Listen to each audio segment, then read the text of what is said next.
Dès la première année de médecine, à la fin du semestre, il y avait ce professeur de biologie cellulaire qui nous avait chanté une chanson paillarde qui s'appelle Branle, branle, branle Charlotte, branle, branle, sapé du Blanc.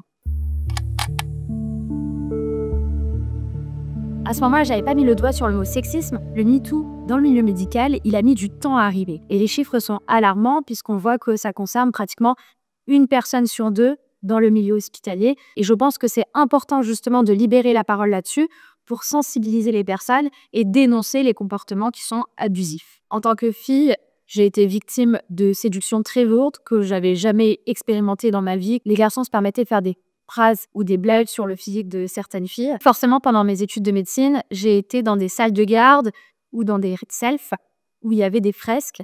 Et c'est vrai que les fresques, en fait, ce qui m'avait choquée, c'est que c'était toujours des femmes en position d'infériorité.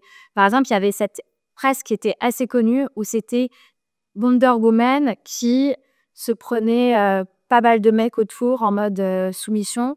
Et c'est toujours des femmes en fait qui sont en position d'infériorité. On voit toujours des sexes masculins en énorme, mais jamais d'attributs féminins en énorme. J'ai jamais vu un gros clitoris dans une salle de garde, mais j'ai souvent vu des pénis squealinants.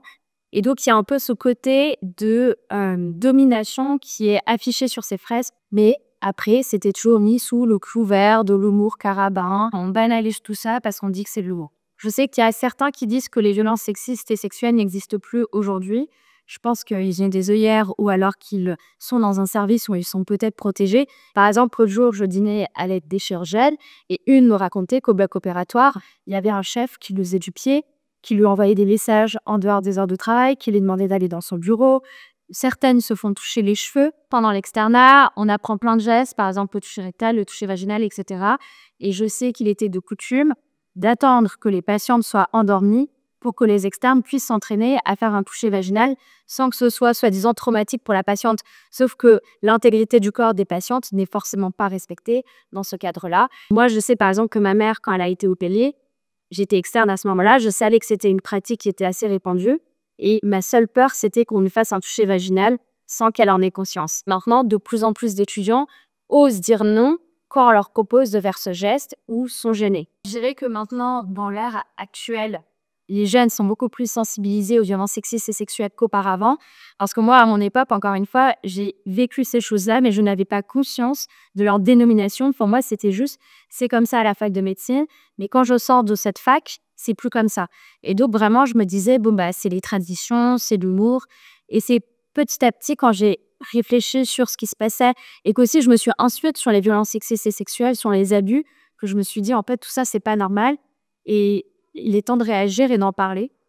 Mais malheureusement, par exemple, ce qui m'a choquée, c'est que dans une faculté de médecine récemment, il y a eu une banderole lors d'un week-end d'intégration où on voit une jeune femme déludée qui est complètement avachée, voire embourdie dans un verre d'alcool. Et il y a écrit GHB dessus.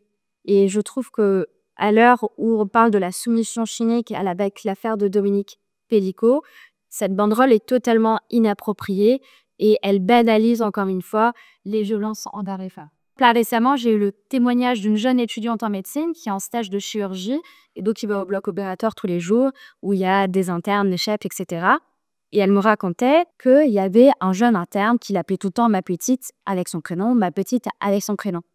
Et elle, en réponse, elle a commencé à l'appeler mon petit avec le prénom du jeune interne. Et le jeune interne s'est énervé et lui a dit, écoute, toi, je peux pas m'appeler comme ça, s'il y a que moi qui t'appelle comme ça. Et donc, ça montre encore qu'il y a du travail à faire là-dessus parce que le jeune interne, je pense qu'il va faire partie d'une génération qui est en dessous de la mienne parce que moi, je suis chef de clinique.